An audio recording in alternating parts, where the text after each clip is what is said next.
ನಮಸ್ಕಾರ ಆತ್ಮೀಯ ವೀಕ್ಷಕರೇ, ಹೇಗಿದ್ದೀರಾ ನೀವೆಲ್ಲರೂ?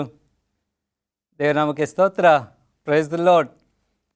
ಈ ಸುಂದರವಾದಂಥ ದಿನದಲ್ಲಿ ತಿರುಗೊಂದಾವರ್ತಿ ದೇವರ ವಾಕ್ಯವನ್ನು ಹಂಚೋದಕ್ಕೆ ದೇವರು ನನಗೆ ಕೃಪೆ ಮಾಡಿದ್ದಾರೆ. ನಮ್ಮೆಲ್ಲರನ್ನ ಜೀವಿತರ ಪಟ್ಟಿಯಲ್ಲಿ ಆತನ ಇರಿಸಿದ್ದಾನೆ, ನಮ್ಮನ್ನು ಆಶೀರ್ವದಿಸಿದ್ದಾನೆ. ಅದಕ್ಕಾಗಿ ನಿಮ್ಗೆ ದೇವರಿಗೆ ಸ್ತೋತ್ರ. ಹಾಗೂ ವಾಕ್ಯದಿಂದ ಆತ್ಮಿಕ ಬಲವನ್ನು ಹೊಂದುತ್ತಾ ಇದ್ದೀರಾ ಎಂಬುದಾಗಿ ನೆನೆಸ್ತಾ ಮತ್ತೆ ಬನ್ನಿ ದೇವರ ವಾಕ್ಯದ ಕಡೆಗೆ ನಮ್ಮ ಗಮನವನ್ನು ಹರಿಸೋಣ. ಜೀವಬುಗ್ಗೆ ಅನ್ನುವಂಥ ಶೀರ್ಷಿಕೆ ಅಡಿಯಲ್ಲಿ ನಾವು ವಾಕ್ಯವನ್ನು ಕಲಿತಾ ಇದ್ದೇವೆ. ಈ ದಿನ ನಾನು ನಿಮ್ಮ ಸಂಗಡ ಹಂಚಿಕೊಳ್ಳುವಂಥ ವಾಕ್ಯ ಭಾಗಕ್ಕೆ ಹೋಗುವ ಮುನ್ನ ನಾವು ತಲೆಗಳನ್ನು ಬಾಗಿಸಿ ಕಣ್ಣುಗಳನ್ನು ಮುಚ್ಚಿ ಪ್ರಾರ್ಥನೆಯನ್ನು ಮಾಡಿಕೊಳ್ಳೋಣ. ಪ್ರಾರ್ಥಿಸುವ. ನಮ್ಮ ಪರಲೋಕದ ದೇವರೇ, ನಿನ್ನ ಪವಿತ್ರ ನಾಮಕ್ಕೆ ಸ್ತೋತ್ರವಾಗಲಿ. ದೇವ, ಹೋಪ್ ಚಾನಲ್ ಇಂಡಿಯಾದ ಮೂಲಕವಾಗಿ ನಿನ್ನ ವಾಕ್ಯನ ನಾವು ಕಲಿತಾ ಇದ್ದೇವೆ. ನಿನ್ನ ಆಶೀರ್ವಾದವನ್ನು ನಮಗೆ ಕರುಣಿಸು. ಈ ವಾಕ್ಯವನ್ನು ಕೇಳುವಂಥ ನಿನ್ನ ಮಕ್ಕಳನ್ನು ನಿನ್ನ ಹೆಸರಾಗಿ ಆಶೀರ್ವಾದ ಮಾಡು. ಅವರ ಮನೋನೇತ್ರಗಳನ್ನು ಬೆಳಗಿಸು. ಪವಿತ್ರಾತ್ಮ ದೇವರವ್ರನ್ನ ಸಂತೈಸಲಿ, ಸಮಾಧಾನ ಪಡಿಸಲಿ. ಹಾಗೂ ಅಲ್ಪನಾದ ನನ್ನನ್ನು ಉಪಯೋಗಿಸಿಕೋ. ಯೇಸು ಸ್ವಾಮಿಯವರ ಹೆಸರಿನಲ್ಲಿ ಪ್ರಾರ್ಥಿಸ್ತೇನೆ ದೇವ, ಆಮೇನ್. ಆತ್ಮೀಯ ವೀಕ್ಷಕರೇ, ಕೆಲವೊಂದು ಸಾರಿ ನಮ್ಮ ಜೀವಿತದಲ್ಲಿ ಪರಿಸ್ಥಿತಿಗಳು ಹೇಗಿರುತ್ತೆ ಅಂತ ಹೇಳಿದ್ರೆ, ನಾವೊಂಥರ ಒಂದೇ ಕಡೆ ಸ್ಟ್ರಕ್ ಆಗಿಬಿಟ್ಟಿರ್ತೀವಿ. ಅಂದರೆ ಏನು ಮಾಡಬೇಕು ಅನ್ನುವ ಯಾವ ಥರವಾದಂಥ ತೀರ್ಮಾನವನ್ನು ತೆಗೆದುಕೊಳ್ಬೇಕು ಅನ್ನುವಂಥ ಆಲೋಚನೆಯಲ್ಲಿ ಸಿಕ್ಕಾಕೊಂಡ್ಬಿಟ್ಟು ಈ ಕಡೆ ಮಾಡೋದಾ ಬೇಡವಾ ಒಂಥರ ಪರಿಸ್ಥಿತಿಗಳು ಹೆಂಗಾಗ್ಬಿಟ್ಟಿರುತ್ತೆ ಅಂತ ಹೇಳಿದ್ರೆ, ನುಂಗಲಾರದಂಥ ತುಪ್ಪ ಆಗಿರುತ್ತೆ ಅಥವಾ ಬಿಸಿ ತುಪ್ಪ. ನುಂಗಿದ್ರೆ ಗಂಟಲು ಸುಟ್ಟು ಹೋಗುತ್ತೆ, ಉಗುಳಿದ್ರೆ ಅದು ತುಪ್ಪ ಅಲ್ವಾ, ತುಂಬ ವ್ಯಾಲ್ಯೂಯೇಬಲ್. ಸೊ ಅದು ವೇಸ್ಟ್ ಆಗಿ ಹೋಗುತ್ತೆ. ಅಂಥ ಒಂದು ಸಂದಿಗ್ಧವಾದಂಥ ಪರಿಸ್ಥಿತಿಗೆ ನಾವು ಸಿಕ್ಕಾಕೊಂಡ್ಬಿಟ್ಟಿರ್ತೇವೆ. ಏನು ಮಾಡೋದು ಅಂತ ಗೊತ್ತಾಗ್ತಾ ಇರೋದಿಲ್ಲ. ಸೊ ಇವತ್ತು ನಾನು ನಿಮ್ಮ ಹತ್ರ ಹಂಚ್ಕೊಳ್ಳೋಕ್ಕಿರುವಂಥ ಸಂದೇಶ ಏನಪ್ಪ ಅಂತ ಹೇಳಿದ್ರೆ, ನಾವು ಈ ಒಂದು ಪೆಟ್ಟಿಗೆ ಒಳಗಡೆನೇ, ಅಂದರೆ ಒಂದು ಚೌಕಟ್ಟು ಒಳಗಡೆನೇ ಇದ್ದು ಯೋಚನೆ ಮಾಡೋದಲ್ಲ, ನಾವೊಂದು ಚೌಕಟ್ಟಿನಿಂದ ಹೊರಗಡೆ ಬಂದು ಯೋಚನೆ ಮಾಡಿದ್ರೆ ತುಂಬ ಚೆನ್ನಾಗಿರುತ್ತೆ. ಇಂಗ್ಲೀಷ್ನಲ್ಲಿ ಒಂದು ಸ್ಲೋಗನ್ ಇದೆ. ಆ ಸ್ಲೋಗನ್ ಏನಂತ ಹೇಳುತ್ತಪ್ಪ ಅಂತ ಹೇಳಿದ್ರೆ, thinking outside of the box ಅಂತ ಹೇಳುತ್ತೆ. Thinking outside of the box ಅಂದರೆ ಬರೀ ಆ ಒಂದು ಚೌಕಟ್ಟಿನ ಒಳಗಡೆನೇ ಇದ್ಕೊಂಡು ಯೋಚನೆ ಮಾಡಬೇಡ, ಆ ಚೌಕಟ್ಟಿನ ಹೊರಗಡೆ ಬಂದು ಸ್ವಲ್ಪ ಬ್ರಾಡ್ ಆಗಿ ಅಥವಾ ಸ್ವಲ್ಪ ವಿಭಿನ್ನವಾಗಿ ಆಲೋಚಿಸು ಅನ್ನುವಂಥದ್ದನ್ನು ಅದು ಹೇಳುತ್ತೆ ನಮಗೆ. ಸೊ ಎಷ್ಟೊಂದು ಸಾರಿ ನಾವೇನು ಮಾಡ್ತೇವೆ, ನಮ್ಮದು ಕೆಲವೊಂದು ಮನಸ್ಥಿತಿನಲ್ಲಿ ನಾವು ಸಿಕ್ಕಾಕೊಂಡ್ಬಿಟ್ಟಿರ್ತೇವೆ ಅಥವಾ ಕೆಲವೊಂದು ಪೂರ್ವಾಗ್ರಹ ಪೀಡಿತ ಆಲೋಚನೆಗಳಿಂದ ನಾವು ತುಂಬ್ಕೊಂಡ್ಬಿಟ್ಟಿರ್ತೇವೆ. ಓಕೆ, ಅದು ತಿನ್ನಬಾರ್ದು, ಅದು ತಿಂದರೆ ಹಿಂಗಾಗುತ್ತೆ, ಇದು ತಿನ್ನಬಾರ್ದು, ಇದು ತಿಂದರೆ ಹಿಂಗಾಗುತ್ತೆ, ಅದನ್ನು ಮಾಡಬಾರ್ದು, ಅದನ್ನು ಮಾಡಿದ್ರೆ ಹಂಗಾಗುತ್ತೆ, ಅದನ್ನು ಮಾಡಿದ್ರೆ ಹಿಂಗಾಗುತ್ತೆ. ಹೌದು, ದೇವ್ರ ವಾಕ್ಯ ನಮಗೆ ಏನು ಮಾಡು ಅಂತ ಹೇಳುತ್ತೆ ಅದನ್ನು ಮಾಡೋಣ, ಏನು ಮಾಡಬೇಡ ಅಂತ ಹೇಳುತ್ತೆ ಅದನ್ನು ನಾವು ಮಾಡದೇ ಇರೋಣ. ಯಾಕಂತ ಹೇಳಿದ್ರೆ ದೇವರು ನಮ್ಮನ್ನು ಪ್ರೀತಿಸ್ತಾನೆ. ಆತನು ನಮಗೆ ಆತನ ನಿಯಮಗಳನ್ನು ಕೊಟ್ಟಿದ್ದಾನೆ. ಆತನ ನಿಯಮಗಳನ್ನು ನಾವು ಮನಸ್ಫೂರ್ತಿಯಾಗಿ ಕೈಕೊಂಡು ನಡೆಯುವಾಗ ಖಂಡಿತವಾಗಿ ನಮಗೆ ಆಶೀರ್ವಾದ ಸಿಕ್ಕುತ್ತೆ. ಆದರೆ ನಾನಿಲ್ಲಿ ಹೇಳ್ತಾ ಇರುವಂಥ ವಿಷಯ ದೇವರ ನಿಯಮಕ್ಕೆ ವಿರುದ್ಧವಾಗಿ ಯೋಚನೆ ಮಾಡುವಂತಲ್ಲ, ಆದರೆ ದೇವರು ನಮಗೆ ಕೊಟ್ಟಂಥ ತಲಾಂತುಗಳನ್ನು, ದೇವರು ನಮಗೆ ಕೊಟ್ಟಂಥ ಜ್ಞಾನವನ್ನು ಸರಿಯಾದ ವಿಧಾನದಲ್ಲಿ ಬಳಸ್ಕೋ ಅಂತ. ಐ ಹೋಪ್ ನೀವು ಇದನ್ನು ಅರ್ಥ ಮಾಡ್ಕೊಂಡಿದ್ದೀರಾ ಎಂಬುದಾಗಿ ನಾನು ನೆನೆಸ್ತೇನೆ. ಈಗ ಒಂದು ಎಕ್ಸಾಂಪಲ್ ಹೇಳ್ತೀನಿ ನಾನು. ಆ ಎಕ್ಸಾಂಪಲ್ ಏನಪ್ಪ ಅಂತ ಹೇಳಿದ್ರೆ, ನೆಪೋಲಿಯನ್, ಫ್ರೆಂಚ್ನ ದಂಡನಾಯಕ. ಈ ನೆಪೋಲಿಯನ್ ಏನು ಮಾಡ್ತಾನೆ, ಒಂದು ಸಾರಿ ತನ್ನ ಸೈನ್ಯವನ್ನು ಕರ್ಕೊಂಡು ಆತನು ಹೋಗ್ತಾ ಇರುವಾಗ ಅವರು ಒಂದು ಆಲ್ಫಾ ಅನ್ನುವಂಥ ಒಂದು ಬೆಟ್ಟವನ್ನು ಅವರು ಆಲ್ಪ್ಸ್ ಅನ್ನುವಂಥ ಬೆಟ್ಟವನ್ನು ಅವರು ದಾಟಿ ಹೋಗಬೇಕಾಗಿರುತ್ತೆ. ಈ ಆಲ್ಪ್ಸ್ ಬೆಟ್ಟವನ್ನು ದಾಟಿ ಹೋಗಬೇಕಾಗಿರುತ್ತೆ. ಆ ಬೆಟ್ಟದ ಕಡೆಗೆ ಹೋಗ್ತಾ ಇರುವಾಗ ದಾರಿ ಮಧ್ಯದಲ್ಲಿ ಒಬ್ಬ ವ್ಯಕ್ತಿ ಅವ್ರಿಗೆ ಸಿಗ್ತಾನೆ. ಸಿಕ್ಬಿಟ್ಟು ಆತನ ಏನು ಹೇಳ್ತಾನೆ ಅಂತ ಹೇಳಿದ್ರೆ, ಈ ಆಲ್ಪ್ಸ್ ಬೆಟ್ಟವನ್ನು ಹತ್ತಿರುವಂಥವರು ಈವರೆಗೂ ಯಾರೂ ವಾಪಸ್ ಬಂದೇ ಇಲ್ಲ ಅಂತ ಹೇಳ್ತಾರೆ. ಈ ಮಾತನ್ನು ಕೇಳಿದಾಗ ಈ ನೆಪೋಲಿಯನ್ನ ಎಲ್ಲ ಸೈನಿಕರಿಗೆ ಒಂಥರ ಭಯ ಆಗುತ್ತೆ, ದಿಗಿಲಾಗುತ್ತೆ. ಅಯ್ಯಪ್ಪ, ಆ ಬೆಟ್ಟ ಹತ್ತಿದ್ರೆ ಯಾರು ವಾಪಸ್ ಬಂದೇ ಇಲ್ಲ ಅಂತ, ಇನ್ನು ನಾವು ಹತ್ತಿದ್ರೆ ನಮ್ಮ ಗತಿ ಏನು, ನಾವು ಸತ್ತೋಗ್ತೀವಿ, ಯಪ್ಪ ಬೇಡ, ನಾವು ಬರೋದಿಲ್ಲ ಅಂತೇಳಿ ಅವ್ರು ಏನು ಮಾಡ್ತಾರೆ, ನೆಪೋಲಿಯನ್ ಹತ್ರ ಹೇಳ್ತಾರೆ, ನಾವು ಬರೋದಿಲ್ಲ, ನಿನ್ನ ಜೊತೆ ಇದ್ದಕ್ಕೆ ನಾವು ಬರೋದಿಲ್ಲ. ಸೊ ಇದರಿಂದ ಈ ನೆಪೋಲಿಯನ್ಗೆ ಭಾಳ ಕಿರಿಕಿರಿ ಆಗುತ್ತೆ. ಏನು ಮಾಡೋದು, ಈ ಜನರನ್ನ ಹೇಗೆ ಮನವೊಲಿಸೋದು ಅಂತೇಳಿ ಅವನು ಯೋಚನೆ ಮಾಡಿಬಿಟ್ಟು ಅವನು ತನ್ನ ಸೋಲ್ಜರ್ಸ್ ಹತ್ರ ಕೇಳ್ತಾನೆ, ಈ ಆಲ್ಪ್ಸ್ ಪರ್ವತವನ್ನು ನೀವೇನ ನೋಡಿದ್ದೀರಾ ಅಂತ ಕೇಳ್ತಾನೆ. ಆವಾಗ ಆ ಎಲ್ಲ ಸೋಲ್ಜರ್ಸ್ ಹೇಳ್ತಾರೆ, ಇಲ್ಲ ನಾವು ನೋಡಿಲ್ಲ. ಯಾರಾದರೂ ಒಬ್ಬರಾದ್ರೂ ನೋಡಿದ್ದೀರಾ? ಇಲ್ಲ, ನಾವು ನೋಡಿಲ್ಲ. ಸರಿ, ನಾನು ನೋಡಿಲ್ಲ. ಹಾಗಾದರೆ ಒಂದು ಕೆಲಸ ಮಾಡೋಣ, ನಾವು ಹೋಗೋಣ, ಆ ಆಲ್ಪ್ಸ್ ಪರ್ವತದ ಬಳಿಗೆ ಹೋಗೋಣ, ಅದು ಹೆಂಗಿದೆ ಅಂತ ನೋಡಿಬಿಟ್ಟು ಮತ್ತೆ ವಾಪಸ್ ಬಂದುಬಿಡೋಣ. ನಾವು ಹತ್ತೋದು ಬೇಡ, ನಾವು ಅದನ್ನು ನೋಡಿಬಿಟ್ಟು ವಾಪಸ್ ಬರೋಣ ಅಂತ ಹೇಳ್ತಾನೆ. ಆವಾಗ ಅವರೆಲ್ಲ ಆಯಿತು, ಸರಿ ಆಯಿತು, ಹೋಗೋಣ, ನೋಡೋಣ, ಅದು ವಾಪಸ್ ಬರೋಣ. ಆದರೆ ಅದನ್ನು ಹತ್ತೋದು ಬೇಡ, ಹತ್ತಿದ್ರೆ ನಾವು ಯಾರೂ ಬರೋದಿಲ್ಲ ಅಂತೇಳಿ ಅವ್ರು ಹೇಳ್ತಾರೆ.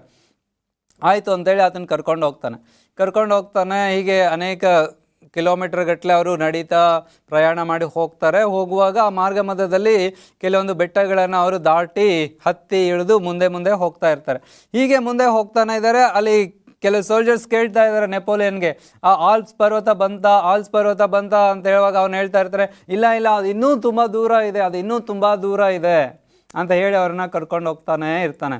ಹೀಗೆ ಸುಮಾರು ದೂರ ಹೋದ್ಮೇಲೆ ಅವ್ರು ಕೇಳ್ತಾರೆ, ಆಲ್ಸ್ ಪರ್ವತ ಬಂತ ಅಂತ ಹೇಳುವಾಗ ಆತನು ಮುಟ್ಟಬೇಕಂತ ಅಂದರೆ ಆತನು ಎಲ್ಲಿ ಹೋಗಿದ್ದ ಮಾಡಬೇಕು ಅಂತ ಟಾರ್ಗೆಟ್ ಹಾಕಿದ್ನೋ ಆ ಸ್ಥಳಕ್ಕೆ ಬಂದ ಮೇಲೆ ಸೋಲ್ಜರ್ಸ್ ಕೇಳ್ತಾರೆ, ಆಲ್ಸ್ ಪರ್ವತ ಹೋಯ್ತಾ ಅಂತ ಕೇಳುವಾಗ ಆತನು ಹೇಳ್ತಾನೆ, ಮುಟ್ಟಾಳ್ರೆ ಆಲ್ಸ್ ಪರ್ವತ ಹೋಗಿ ಭಾಳ ಸಮಯ ಆಯಿತು, ನಾವು ಅದನ್ನು ದಾಟ್ಕೊಂಡು ಭಾಳ ಮುಂದೆ ಬಂದಿದ್ದೀವಿ ಅಂತ ಹೇಳ್ತಾನೆ. ಅವಾಗ ಅವ್ರಿಗೆ ಆಶ್ಚರ್ಯ ಆಗುತ್ತೆ. ಈ ಒಂದು ಸಣ್ಣ ಕಥೆಯಿಂದ ನಾವೇನು ಅರ್ಥ ಮಾಡ್ಕೋಬಹುದು ಅಂತ ಹೇಳಿದ್ರೆ, ಅವ್ರ ಮನಸ್ಸಲ್ಲಿ ಏನು ಅಂದ್ಕೊಂಡಿದ್ರು ಅಥವಾ ಯಾರೋ ಒಬ್ರು ಹೇಳಿದ್ರು ಏನಂತ, ನೀನು ಈ ಒಂದು ಆಲ್ಸ್ ಪರ್ವತವನ್ನು ಹತ್ತಿರೋರು ಯಾರೂ ವಾಪಸ್ ಬಂದಿಲ್ಲ ಅಂತೇಳಿ. ಬೇರೆ ಯಾರೋ ಹೇಳಿದ್ರು, ಅದನ್ನು ಇವ್ರ ಮನಸ್ಸಲ್ಲಿ ತೊಗೊಂಡ್ಬಿಟ್ಟು ಹೌದಾ, ಹಂಗಾದ್ರೆ ಹಿಂಗಾಗುತ್ತೆ, ಸೊ ನಾವೇನು ಅಲ್ಲಿ ಹೋಗಬಾರ್ದು, ನಾವು ಹೋದರೆ ಹೋಗ್ತೀವಿ. ಸೊ ನಾವು ನಮ್ಮ ಆಲೋಚನೆಗಳನ್ನು ಬದಲಾವಣೆ ಮಾಡ್ಕೋಬೇಕು. ಯಾರೋ ಹೇಳಿದ್ರು ಅಂತಲ್ಲ, ಯಾರೋ ಏನೋ ಮಾಡ್ತಾರೆ ಅಂತಲ್ಲ, ಬದಲಾಗಿ ನಾವು ನಮ್ಮ ಆಲೋಚನೆಗಳನ್ನು ನಾವು ಸರಿಯಾದ ವಿಧಾನದಲ್ಲಿ ನಾವು ಯೋಚಿಸೋದಾದರೆ ನಮಗೆ ಸರಿಯಾದ ಸತ್ಯ ಏನಾಗುತ್ತೆ, ಗೋಚರ ಆಗುತ್ತೆ. ಈಗ ರೈಟ್ ಬ್ರದರ್ಸ್ ಬಗ್ಗೆ ನೀವು ಕೇಳಿರ್ಬೋದು.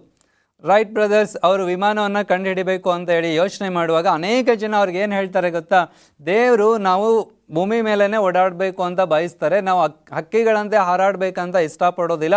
ಒಂದು ವೇಳೆ ಹಕ್ಕಿಗಳಂತೆ ನಾವು ಹಾರಾಡಬೇಕು ಅಂತ ದೇವರು ಇಷ್ಟಪಟ್ಟಿದ್ರೆ ದೇವರು ನಮಗೆ ಸೃಷ್ಟಿ ಮಾಡುವಾಗಲೇ ರೆಕ್ಕೆಗಳನ್ನು ಕೊಟ್ಟಿರ್ತಿದ್ರು, ರೆಕ್ಕೆ ಪುಕ್ಕಗಳನ್ನು ಕೊಟ್ಟಿರ್ತಿದ್ರು. ಅದಕ್ಕೆ ಇದು ಏನು ವಿಮಾನವನ್ನು ಕಂಡುಹಿಡಿಯುವಂಥ ಕೆಲಸ ನಿಮ್ಮಿಂದ ಆಗೋದಿಲ್ಲ, ಅದೆಲ್ಲ ಸುಮ್ಮನೆ ವೇಸ್ಟು, ಅದರ ಪ್ರಯತ್ನ ಮಾಡೋಕ್ಕೆ ಹೋಗಬೇಡ್ರಿ ಅಂತ ಹೇಳಿ ಅನೇಕ ಜನ ಏನು ಮಾಡ್ತಾರೆ, ಅವರನ್ನು ಹೀಯಾಳಿಸ್ತಾರೆ ಅಥವಾ ಈ ಥರವಂಥ ಮಾತುಗಳನ್ನು ಹೇಳ್ತಾರೆ. ಆದರೆ ಇದು ಯಾವುದನ್ನೂ ತಲೆಗೆ ಹಾಕ್ಕೊಳ್ಳದೆ ಈ ರೈಟ್ ಬ್ರದರ್ಸ್ ಏನು ಮಾಡ್ತಾರೆ, ಅವರು ತಮ್ಮ ಕೆಲಸದಲ್ಲಿ ಮಗ್ನರಾಗ್ತಾರೆ. ಅವ್ರು ಇಲ್ಲ, ನಾವು ಹಕ್ಕಿಯಂತೆ ಹಾರೋದಕ್ಕೆ ಸಾಧ್ಯ ಅಂತ ಹೇಳಿ ಅವ್ರು ಏನು ಮಾಡ್ತಾರೆ, ಅವರು ಆ ಬಾಕ್ಸಿಂದ ಹೊರಗಡೆ ಯೋಚನೆ ಮಾಡಿ ಅವರು ಏನು ಮಾಡಿದ್ರು, ಇವತ್ತು ವಿಶ್ವವಿಖ್ಯಾತ ಏರೋಪ್ಲೇನ್ಗಳನ್ನು ನಾವು ನೋಡ್ತೀವಲ್ಲ, ಅವುಗಳನ್ನು ಅವ್ರು ಕಂಡು ಹಿಡಿದ್ರು. ಹಾಗೆ ಗ್ರಹಾಂ ಬೆಲ್ ಅವರ ವಿಷಯದಲ್ಲಿ ನಾವು ನೋಡೋದಾದರೆ ಟೆಲಿಫೋನ್ ಕಂಡುಹಿಡಿಯುವಂಥ ವಿಷಯದಲ್ಲಿ ಅನೇಕ ಜನ ಹೇಳಿದ್ರು, ಏನು ವೈರ್ ಮುಖಾಂತರವಾಗಿ, ಇವಾಗೆಲ್ಲ ವೈರ್ಲೆಸ್ ಬಂದಿದೆ, ಮೊದಲೆಲ್ಲ ವೈರ್ ಮುಖಾಂತರವಾಗಿ ಸಂದೇಶಗಳನ್ನು ರವಾನೆ ಮಾಡ್ತಾಯಿದ್ರು. ಅನೇಕ ಜನ ಹೇಳಿದ್ರು, ಏನು ವೈರಿಂದ ನಾವು ಮೆಸೇಜ್ ಕಳ್ಸೋಕ್ಕಾಗತ್ತಾ, ವೈರ್ ಇಟ್ಕೊಂಡು ನಾವು ಮಾತಾಡೋದಾಗುತ್ತಾ, ಆ ವೈರ್ ಮುಖಾಂತರವಾಗಿ ನಮ್ಮ ಧ್ವನಿ ಏನಾದರೂ ಕೇಳಿಸೋದಕ್ಕೆ ಸಾಧ್ಯನಾ, ಇದೆಲ್ಲ ಆಗದೇ ಇರೋವಂಥ ಕೆಲಸ ಅಂತ ಹೇಳಿದ್ರು. ಆದರೆ ಅದನ್ನು ಯಾವುದೂ ತಲೆ ಕೆಡಿಸ್ಕೊಳ್ದೆ ಅವ್ರು ಏನು ಮಾಡ್ತಾರೆ, ಟೆಲಿಫೋನನ್ನು ಕಂಡು ಹಿಡಿತಾರೆ. ಹಾಗೆ ನಾನು ಕಳೆದ ಸಾರಿ ಒಂದು ವಿಚಾರವನ್ನು ಹೇಳಿದೆ, ಬಲ್ಬನ್ನು ಕಂಡು ಹಿಡಿದಂಥ ವ್ಯಕ್ತಿ. ಸೊ ಆತನಿಗೆ 10,000 ಸಾರಿ ಆತನು ಫೇಲ್ಯೂರ್ ಆದರೂ ಸಹಿತ ಆತನ ಅದನ್ನು ಫೇಲ್ಯೂರ್ ಎಂಬುದಾಗಿ ಬಯಸೋದಿಲ್ಲ, ಬದಲಾಗಿ ಈ 10,000 ಐಡಿಯಾಗಳು ಇದಕ್ಕೆ ಏನಾಗೋದಿಲ್ಲ, ಇಲ್ಲಿ ಸಕ್ಸಸ್ ಆಗಿಲ್ಲ, ಆದ್ದರಿಂದ ಬೇರೆ ಇನ್ನೇನೋ ಮಾಡಬೇಕು ಅಂತ ಹೇಳಿ ಆತನ ಯೋಚನೆ ಮಾಡಿ ಸಕಾರಾತ್ಮಕವಾಗಿ ಯೋಚನೆ ಮಾಡ್ತಾನೆ. ಆತನು ಸಕಾರಾತ್ಮಕವಾಗಿ ಯೋಚನೆ ಮಾಡಿದ್ರಿಂದ ಆತನ ಏನು ಮಾಡಲಿಕ್ಕಾಯಿತು, ಇವತ್ತು ನಾವು ಬಹಳ ಸುಲಭ ಬೆಲೆಯಲ್ಲಿ ಮತ್ತು ಹೆಚ್ಚು ವ್ಯಾಲಿಡಿಟಿ ಇರುವಂತಹ ಬಲ್ಬ್ಗಳನ್ನು ಉಪಯೋಗಿಸೋದಕ್ಕೆ ಸಾಧ್ಯವಾಯಿತು. ಸೊ ಹೀಗೆ ಇವತ್ತು ನಾವು ದೇವ್ರ ವಾಕ್ಯದಿಂದ ಕೆಲವು ವಿಚಾರಗಳನ್ನು ನಾವು ತಿಳ್ಕೊಳ್ಳೋಣ. ಇಷ್ಟೊತ್ತರೆಗೂ ನಾನು ಕೆಲವು ಎಕ್ಸಾಂಪಲ್ಗಳನ್ನ ಹೇಳಿದೆ. ಯಾಕೆ ಅಂತ ಹೇಳಿದ್ರೆ ನಿಮಗೆ ಔಟ್ ಆಫ್ ದ ಬಾಕ್ಸ್ ಅಂದರೆ ಏನು ಅಂತ ಗೊತ್ತಾಗಬೇಕು ಅಂಥೇಳಿ. ಓಕೆ, ಈಗ ನಾನು ವಾಕ್ಯಕ್ಕೆ ಬರ್ತೇನೆ. ಯೇಸು ಸ್ವಾಮಿಯವರು ಈ ಲೋಕದಲ್ಲಿದ್ದಾಗ ಆತನು ಸತ್ತು ಪುನರುತ್ಥಾನಗೊಂಡ ನಂತರ ಆತನ ಶಿಷ್ಯರು ಏನು ಮಾಡಿದ್ರು, ಆತನ ಶಿಷ್ಯರು ಹಿಂತಿರುಗಿ ಅವರು ತಮ್ಮ ಉದ್ಯೋಗಕ್ಕೆ ಹೋದರು. ಯೋಹಾನನ ಸುವಾರ್ತೆ 21ನೇ ಅಧ್ಯಾಯದ 6ನೇ ವಚನವನ್ನು ನಾವು ಓದುವಾಗ, ಅವರು ರಾತ್ರಿಯೆಲ್ಲ ಏನು ಮಾಡಿರ್ತಾರೆ, ಶಿಷ್ಯರು ಹೋಗಿ ಬಲೆ ಹಾಕಿರ್ತಾರೆ, ಬಲೆಯನ್ನು ಹಾಕಿ ಮೀನು ಹಿಡಿಬೇಕು ಅಂತ ಪ್ರಯತ್ನ ಪಡ್ತಾರೆ. ಆದರೆ ಏನಾಗೋದಿಲ್ಲ, ರಾತ್ರಿಯೆಲ್ಲ ಅವ್ರು ಪ್ರಯತ್ನ ಪಟ್ಟರು ಸಹಿತ ಅವ್ರಿಗೆ ಮೀನು ಸಿಕ್ಕೋದಿಲ್ಲ. ಹೀಗಿರುವಾಗ ಬೆಳಗಿನ ಜಾವದಲ್ಲಿ ಅವರು ದಡದ ಸಮೀಪಕ್ಕೆ ಬರ್ತಾ ಇರುವಾಗ ಅಲ್ಲಿ ಒಬ್ಬ ವ್ಯಕ್ತಿ ನಿಂತ್ಕೊಂಡಿರ್ತಾರೆ. ಆತನು ಬೇರೆ ಯಾರಲ್ಲ, ಆತನ ಯೇಸು ಕ್ರಿಸ್ತನು. ಆತನು ತನ್ನ ಶಿಷ್ಯರಿಗೆ ಕೇಳ್ತಾನೆ, ಮಕ್ಕಳೇ ತುಂಬ ಹೊಟ್ಟೆ ಹಸ್ಕೊಂಡಿದ್ದೀರಾ, ರಾತ್ರಿ ಎಲ್ಲ ನೀವು ಪ್ರಯತ್ನ ಪಟ್ಟು ನಿಮಗೆ ಮೀನುಗಳು ಸಿಕ್ಕಿಲ್ವಾ? ಸರಿ, ನಿಮ್ಮ ಬಲೆಯನ್ನು ನೀವು ಬಲಕ್ಕೆ ಬೀಸಿದರೆ ನಿಮಗೆ ಸಿಕ್ಕುತ್ತೆ. ನೋಡಿ ಓದೋಣ ವಚನ. ಆತನು ಅವರಿಗೆ, ನೀವು ದೋಣಿಯ ಬಲಗಡೆಯಲ್ಲಿ ಬಲೆ ಬೀಸಿದರೆ ಸಿಕ್ಕೋದು ಎಂದು ಹೇಳಿದನು. ಅವರು ಹಾಗೆ ಬೀಸಿದಾಗ ಮೀನುಗಳು ಬಹಳ ಹೆಚ್ಚಾಗಿ ಸಿಕ್ಕಿದ್ದರಿಂದ ಬಲೆಯನ್ನು ಎಳೆಯುವುದಕ್ಕೆ ಆಗದೇ ಹೋಯಿತು. ಪ್ರಿಯ ದೇವರ ಮಕ್ಕಳೇ, ಇಲ್ಲಿ ದೇವ್ರ ವಾಕ್ಯದಲ್ಲಿ ಹೀಗೆ ಓದ್ತೇವೆ, ಅವರು ರಾತ್ರಿಯೆಲ್ಲ ಪ್ರಯತ್ನ ಪಟ್ಟರು, ಅವ್ರಿಗೆ ಮೀನು ಸಿಕ್ಕಲಿಲ್ಲ. ಯಾಕೆ ಅಂತ ಹೇಳಿದ್ರೆ ಅವ್ರು ಬೆಸ್ತರು, ಅವ್ರಿಗೆ ಗೊತ್ತು ಯಾವ ಕಡೆ ಬಲೆ ಹಾಕಿದ್ರೆ ಮೀನು ಸಿಕ್ಕುತ್ತೆ ಅಂತೇಳಿ. ಯಾಕೆಂದರೆ ಅವರು ಹುಟ್ಟಿದಾಗಿನಿಂದನೂ ಆ ಕೆಲಸ, ಆ ವೃತ್ತಿಯನ್ನು ಅವ್ರು ಮಾಡ್ಕೊಂಡು ಬಂದಿದ್ರು. ಹೀಗಾಗಿ ಅವ್ರಿಗೆ ಅದು ಗೊತ್ತಿದ್ದರಿಂದ ಅವರು ತಮಗೆ ಗೊತ್ತಿರುವಂಥ ಎಲ್ಲ ಪ್ರಯತ್ನಗಳನ್ನು ಅವ್ರು ಮಾಡಿದ್ರು, ಆದರೆ ಅವ್ರಿಗೆ ಮೀನು ಸಿಕ್ಕಲಿಲ್ಲ. ಆದರೆ ಅವ್ರು ಯಾವತ್ತೂ ಸರಿ ನಾವು ಈ ಕಡೆನೇ ಹುಡುಕ್ತಾ ಇದ್ದೀವಿ, ಈ ಕಡೆನೇ ಸರ್ಚ್ ಮಾಡ್ತಾ ಇದ್ದೀವಿ, ಈ ಕಡೆ ಸಿಗ್ತಾ ಇಲ್ಲ, ಈ ಕಡೆ ಒಂದ್ಸರಿ ಹಾಕಿ ನೋಡೋಣ ಅಂತ ಅನ್ಕೋಬಹುದಾಗಿತ್ತು, ಆದರೆ ಅವ್ರು ಅಂದ್ಕೊಳ್ಳಿಲ್ಲ. ಆದರೆ ಯೇಸು ಸ್ವಾಮಿ ಅವ್ರಿಗೆ ಹೇಳ್ತಾನೆ, ನೀವು ನಿಮ್ಮ ಬಲೆಯನ್ನು ಬಲಗಡೆ ಹಾಕ್ರೆ ಅಲ್ಲಿ ಸಿಕ್ಕುತ್ತೆ ಅಂತ ಹೇಳ್ತಾನೆ. ಸೊ ಅವ್ರ ಬಲೆಯನ್ನು ಬೀಸಿದಾಗ ಅವ್ರಿಗೆ ಮೀನು ಸಿಕ್ಕುತ್ತೆ. ಎಷ್ಟು ಮಟ್ಟಿಗೆ ಅಂತ ಹೇಳಿದ್ರೆ ಅವ್ರ ಬಲೆ ಹರಿದು ಹೋಗುವಷ್ಟು ಮಟ್ಟಿಗೆ ಮೀನು ಸಿಕ್ಕುತ್ತೆ. ಪ್ರಿಯ ದೇವಜನರೇ, ನಮ್ಮ ಜೀವಿತದಲ್ಲಿ ನಾವು ಸಹ ಏನು ಮಾಡಬೇಕು ಅಂತ ಹೇಳಿದ್ರೆ ಸ್ವಲ್ಪ ಬ್ರಾಡಾಗಿ ಯೋಚನೆ ಮಾಡೋದನ್ನು ನಾವು ಕಲಿಬೇಕು. ಹಾಗೆ ಇನ್ನೊಂದು ಉದಾಹರಣೆಯನ್ನು ನಾವು ಸತ್ಯವೇದದಲ್ಲಿ ನಾವು ನೋಡಬಹುದು. ದಾವೀದನ ಒಂದು ವಿಚಾರ. ದಾವೀದ ಗೋಲಿಯಾತನನ್ನು ಕೊಂದಂಥ ಒಂದು ಸಂಗತಿ. ಸೊ ದಾವೀದನು ಅವನು ಏನಕ್ಕೆ ಬಂದಿರ್ತಾನೆ, ತನ್ನ ಸಹೋದರರಿಗೆ ಊಟ ಕೊಟ್ಟು ಅವರ ಯೋಗಕ್ಷೇಮನ ವಿಚಾರಿಸ್ಕೊಂಡು ಹೋಗಬೇಕು ಅಂತ ಬಂದಿರ್ತಾನೆ. ಆದರೆ ಫಿಲಿಸ್ಟಿಯನ್ ಏನು ಮಾಡ್ತಾನೆ, ಆ ಫಿಲಿಸ್ಟಿಯ ಗೋಲಿಯಾತನು ಈ ಇಸ್ರಾಯೇಲ್ ಜನರನ್ನು ತುಂಬ ಕೆಟ್ಟ ಅವ್ಯಾಚ್ಯ ಪದಗಳಿಂದ ಹೀಯಾಳಿಸ್ತಾ ಇರ್ತಾನೆ, ಅವಮಾನಿಸ್ತಾ ಇರ್ತಾನೆ. ಇದನ್ನು ಆ ಎಲ್ಲ ಜನ, ಆ ಯುದ್ಧ ವೀರರು, ಭಾಳ ಟ್ರೈನೇಡ್ ಆಗಿರುವಂಥ ಸೋಲ್ಜರ್ಸ್ ಎಲ್ಲ ಏನು ಮಾಡಿರ್ತಾರೆ, ಅದನ್ನು ಕೇಳಿಸ್ಕೊಂಡು ಸುಮ್ಮನೆ ಕುಂತಿರ್ತಾರೆ. ಯಾಕೆ ಅಂತ ಹೇಳಿದ್ರೆ ಭಯ. ನಾವು ಹೋಗಿ ಆ ಗೋಲಿಯಾತನನ್ನು ಎದುರಿಸೋಕೆ ಹೋದರೆ ಅವನು ನಮ್ಮನ್ನು ಸುಲಭವಾಗಿ ಕೊಂದು ಹಾಕ್ಬಿಡ್ತಾನೆ. ಅವನು ತುಂಬ ದೈತ್ಯಕಾರನಾಗಿದ್ದಾನೆ, ಎತ್ತರವಾಗಿದ್ದಾನೆ, ದಷ್ಟಪುಷ್ಟನಾಗಿದ್ದಾನೆ, ಅವನು ತುಂಬ ಶಕ್ತಿವಂತನಾಗಿದ್ದಾನೆ, ಅವನು ತುಂಬ ಬಲಾಢ್ಯನಾಗಿದ್ದಾನೆ, ನಾವು ಅವನ ಮುಂದೆ ತುಂಬ ವೀಕ್ ಆಗಿದ್ದೀವಿ ಅಂತ ಹೇಳಿ they were thinking just inside the box. ಆದರೆ ದಾವೀದನು ಅಲ್ಲಿ ಹೋಗ್ತಾನೆ, ಚಿಕ್ಕಪುರನಾದಂಥ ದಾವೀದ ಆ ಸ್ಥಳಕ್ಕೆ ಹೋಗ್ಬಿಟ್ಟು ಅವನೇನು ಮಾಡ್ತಾನೆ, ಕೇಳ್ತಾನೆ, ಯಾರು ಇವನು, ಯಾಕೆ ಹಿಂಗೆಲ್ಲ ಮಾತಾಡ್ತಾ ಇದ್ದಾನೆ, ಏನು ನೀವೆಲ್ಲ ಯಾಕೆ ಸೈಲೆಂಟಾಗಿ ಕುತ್ಕೊಂಡಿದ್ದೀರಾ. ಅವನಿಗೆ ತುಂಬ ಬೇಸರ ಆಗುತ್ತೆ. ಯಾಕೆ ಅಂತ ಹೇಳಿದ್ರೆ ಸುನ್ನತಿ ಇಲ್ಲದೆ ಇರುವಂಥ ಈ ಫಿಲಿಸ್ಟಿಯನು ಸುನ್ನತಿ ಉಳ್ಳಂಥ ದೇವರ ಮಕ್ಕಳನ್ನು ಇದನ್ನು ಹೀಯಾಳಿಸ್ತಾ ಇದ್ದಾನೆ. ಸುನ್ನತಿ ಅನ್ನುವಂಥದ್ದು ದೇವರಿಗೆ ಪ್ರತಿಷ್ಠಿತರು ಅನ್ನುವಂಥದ್ದನ್ನು ತೋರಿಸುತ್ತೆ. ನಾವು ದೇವರ ಮಕ್ಕಳು, ನಾವು ದೇವರಿಗೆ ಪ್ರತಿಷ್ಠಿತರು, ಸತ್ಯ ದೇವರನ್ನು ಆರಾಧಿಸುವಂಥರು, ಜೀವ ಸ್ವರೂಪನಾದಂಥ ದೇವರ ಮಕ್ಕಳು ನಾವು. ಆಫ್ಟರ್ ಆಲ್ ಈ ಒಬ್ಬ ವಿಗ್ರಹ ಆರಾಧಕನು ಅಥವಾ ಸುನ್ನತಿ ಇಲ್ಲದೆ ಇರುವಂಥ ಈ ಅನ್ಯನು ನಮ್ಮನ್ನು, ದೇವರ ಮಕ್ಕಳನ್ನು ಆತನು ಹೀಗೆ ಮನಸ್ಸಿಗೆ ಬಂದಂಗೆ ಬೈಯೋದ ಯೋಚನೆ ಮಾಡಿಬಿಟ್ಟು ಆತನು ನಾನು ಯುದ್ಧ ಮಾಡ್ತಾನೆ. ಆತನು ಯೆಹೋವಾ ಅನ್ನುವಂಥ ಹೆಸರಿನೊಂದಿಗೆ ಆತನು ಯುದ್ಧ ಮಾಡೋದಕ್ಕೆ ಪ್ರಾರಂಭ ಮಾಡ್ತಾನೆ. ಸರಿ, ಹಾಗಾದರೆ ಆತನು ಏನು ಯುದ್ಧ ಮಾಡ್ತಾನೆ? ಸೌಲನ ಹತ್ರ ಮ್ಯಾಟ್ರ್ ಹೋಗುತ್ತೆ, ಈ ಹುಡುಗ ಅವನನ್ನು ಸೋಲಿಸ್ತಾನಂತೆ, ಎದುರಿಸ್ತಾನಂತೆ. ಸೌಲ ಬಂದು ಅವನನ್ನು ಕರೆಸ್ಬಿಟ್ಟು ಏನು ಮಾಡ್ತಾನೆ, ಸೌಲನು ಸಹಿತ ಅವನ ಬಾಕ್ಸ್ ಒಳಗಡೆನೆ ಆತನು ಯೋಚನೆ ಮಾಡ್ತಿರ್ತಾನೆ. ಈ ಸಣ್ಣ ಬಾಲಕನಿಗೆ ಎಲ್ಲ ಯುದ್ಧದ ಎಲ್ಲ ಟೂಲ್ಸ್ಗಳನ್ನು ಆತನ ಮೇಲೆ ಹಾಕ್ತಾನೆ. ಅಂದರೆ ಶಿರಸ್ತ್ರಾಣ, ಎದೆ ಕವಚ, ಆಮೇಲೆ ಕತ್ತಿಯನ್ನು ಕೊಡ್ತಾನೆ, ಏನೇನೋ ಅದೇನೆಲ್ಲ ಅವರು ಶಿರಸ್ತ್ರಾಣಗಳನ್ನು ಧರಿಸ್ಕೋಬೇಕಾಗಿತ್ತು ಅದೆಲ್ಲವನ್ನು ಕೊಡ್ತಾನೆ. ಯುದ್ಧದ ಶಸ್ತ್ರಾಸ್ತ್ರ ಆಯುಧಗಳನ್ನೆಲ್ಲ ಆತನಿಗೆ ಕೊಡ್ತಾನೆ. ಆದರೆ ದಾವೀದ ಅದನ್ನೆಲ್ಲ ತೆಗೆದು ಬಿಸಾಕ್ತಾನೆ. ಯಾಕೆ ಅಂತ ಹೇಳಿದ್ರೆ ಅದನ್ನು ಹೊರೋಷ್ಟು ಶಕ್ತಿ ಅವನಿಗಿರೋದಿಲ್ಲ, ಅಂದರೆ ಅಷ್ಟು ಸಣ್ಣವನಾಗಿರ್ತಾನೆ ಅವನು. ಆದರೆ ಆತನ ಮನಸ್ಸಲ್ಲಿ ಇದ್ದಿದ್ದು ಒಂದೇ, ಈ ಸುನ್ನತಿ ಇಲ್ಲದೆ ಇರೋನು ಸತ್ಯ ದೇವರ ಮಕ್ಕಳನ್ನು ಹೀಯಾಳಿಸ್ತಾ ಇದ್ದಾನೆ, ಇದನ್ನು ನಾನು ಸುಮ್ಮನೆ ಬಿಡಬಾರ್ದು. ಅವನೇನು ಮಾಡ್ತಾನೆ, 5 ಕಲ್ಲುಗಳನ್ನು ಆರಿಸ್ಕೊಳ್ತಾನೆ. ಎಲ್ಲಿ? ಆ ಹಳ್ಳದ ದಂಡೆಯಲ್ಲಿ 5 ಕಲ್ಲುಗಳನ್ನು ಆರಿಸ್ಕೊಳ್ತಾನೆ. ಅವನ ಹತ್ರ ಇದ್ದಂಥ ಕವಣೆಯಲ್ಲಿಟ್ಟು ಆ ಕಲ್ಲನ್ನು ತಿರುಗಿಸಿ ಹೊಡಿತಾನೆ. ಆ ಕಲ್ಲು ಹೋಗಿ ಆ ದೈತ್ಯನಾದಂಥ ಗೋಲಿಯಾತನ ಹಣೆಗೆ ಬಿದ್ದು ಆತನ ಸತ್ತು ಹೋಗ್ತಾನೆ. ದಾವೀದನು ಓಡಿ ಹೋಗಿ ಆತನ ಮೇಲೆ ಬಿದ್ದು ಆತನ ಕತ್ತಿಂದಲೇ ಆತನ ಕತ್ತನ್ನು ಕತ್ತರಿಸಿ ಆತನನ್ನು ಕೊಂದು ಹಾಕ್ತಾನೆ. ಪ್ರಿಯ ದೇವರ ಮಕ್ಕಳೇ, ಇಲ್ಲಿ ದಾವೀದನ ಬಗ್ಗೆ ಯೋಚನೆ ಮಾಡೋದಾದರೆ, ದಾವೀದ ಆ ಯುದ್ಧದ ಯಾವುದೇ ರೂಲ್ಸ್ನ ಅವನು ಫಾಲೋ ಮಾಡಲಿಲ್ಲ. ಆತನ ಯಾವುದೇ ರೀತಿಯಾದಂಥ ಶಿರಸ್ತ್ರಾಣವಾಗಲಿ, ಎದೆ ಕವಚ ಆಗಲಿ, ಕತ್ತಿ ಆಗಲಿ, ಕಾಲಿಗೆ ಜೋಡಾಗಲಿ, ಇತ್ಯಾದಿ ಯಾವುದೂ ಇಲ್ಲ ಆತನಲ್ಲಿ. ಬಟ್ ಆತನಲ್ಲಿ ಇದ್ದಿದ್ದು ಒಂದೇ ಒಂದು, ಅದು ಯೆಹೋವಾ ಅನ್ನುವಂಥ ಹೆಸರು. ಪ್ರಿಯ ದೇವರ ಮಕ್ಕಳೇ, ಇವತ್ತು ನಾವು ನಮ್ಮ ಜೀವಿತದಲ್ಲಿ ಕೆಲವೊಂದು ಸಮಸ್ಯೆಗಳು, ಕಷ್ಟಗಳು, ತೊಂದರೆಗಳು, ಬಾಧೆಗಳು ಬಂದಾಗ, ಅಥವಾ ಕೌಟುಂಬಿಕ ಬಿಕ್ಕಟ್ಟುಗಳು ಬಂದಾಗ, ಅಥವಾ ಗಂಡ ಹೆಂಡತಿಯ ಮಧ್ಯದಲ್ಲಿ ಸಮಸ್ಯೆಗಳು ಬಂದಾಗ, ಅಥವಾ ಗಂಡ ಹೆಂಡತಿ ಅಥವಾ ತಂದೆ ತಾಯಿ ಮಕ್ಕಳ ಮಧ್ಯದಲ್ಲಿ ಸಮಸ್ಯೆಗಳು ಬಂದಾಗ, ಸಹೋದರ ಸಹೋದರಿಯರ ಮಧ್ಯದಲ್ಲಿ ಸಮಸ್ಯೆಗಳು ಬಂದಾಗ, ಅಥವಾ ಆಸ್ತಿ ವಿಷಯದಲ್ಲಿ ಸಮಸ್ಯೆಗಳು ಬಂದಾಗ, ಒಡ ಹುಟ್ಟಿದಂಥ ಸಹೋದರರಲ್ಲಿಯೇ ಈ ಆಸ್ತಿ ಪಾಸ್ತಿ, ಹಣ ಇತ್ಯಾದಿ ವಿಚಾರಗಳಲ್ಲಿ ಜಗಳಗಳು ಬಂದಾಗ ನಾವೇನು ಮಾಡ್ತೇವೆ? ನಮ್ಮ ಬಾಕ್ಸಲ್ಲೇ ನಾವು ಅದನ್ನು ಸರಿಪಡಿಸ್ಕೊಳ್ಳೋದಕ್ಕೆ ಪ್ರಯತ್ನಿಸ್ತೇವೆ. ಆದರೆ ಎಷ್ಟೊಂದು ಸಾರಿ ನಾವು ದೇವ್ರ ಬಳಿಗೆ ಹೋಗೋದೇ ಇಲ್ಲ, ದೇವ್ರ ಸಹಾಯವನ್ನು ತೆಗೆದುಕೊಳ್ಳೋದಿಲ್ಲ, ದೇವ್ರ ಸಲಹೆಯನ್ನು ನಾವು ತೆಗೆದುಕೊಳ್ಳೋದಿಲ್ಲ.